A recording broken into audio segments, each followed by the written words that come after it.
با صدای وحید مرادی، کاری از مهدی عبدی.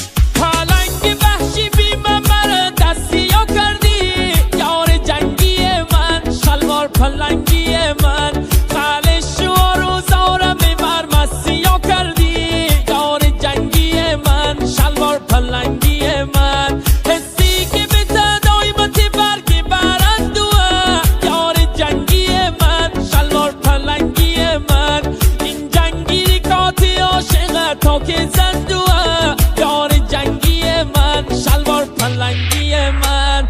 همه منطقه جنگ فقط تیر و تفنگه، رگبار فشنگه، هر خنت ساریکا داره مثل پلنگه، آماده جنگه، آماده جنگه. همه منطقه جنگ همش تیر و تفنگه، رگبار فشنگه، هر خنت ساریکا داره مثل پلنگه، آماده جنگه، آماده جنگه.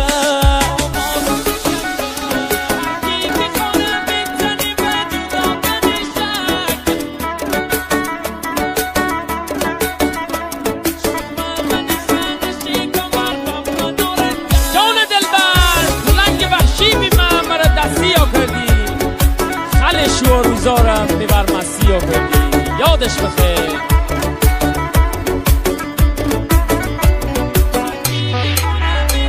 هر کی که کنه بزنی و جدا کنه شک، یار جنگی من، شلوار پلنگی من، شوما و نخانش کمر و منارنجک، یار جنگی من، شلوار پلنگی من.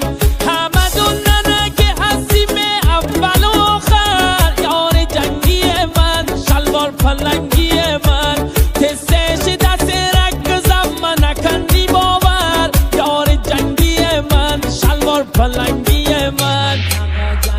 همه منطقه جنگ همش تیر و تفنگه، رگبار فشنگه، هر خنت تاریکا داره مثل پلنگه، آماده جنگه، آماده جنگه.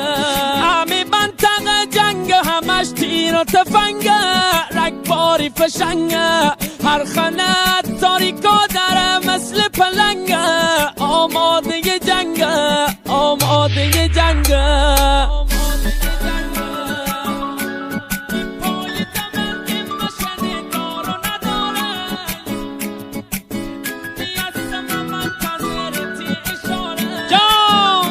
یار جنگی دا، شلوار پلنگی دا، پای دمند مشن دار و نداره، یار جنگی من، شلوار پلنگی من، شدونی هستم منتظرتی اشاره، یار جنگی من، شلوار پلنگی من.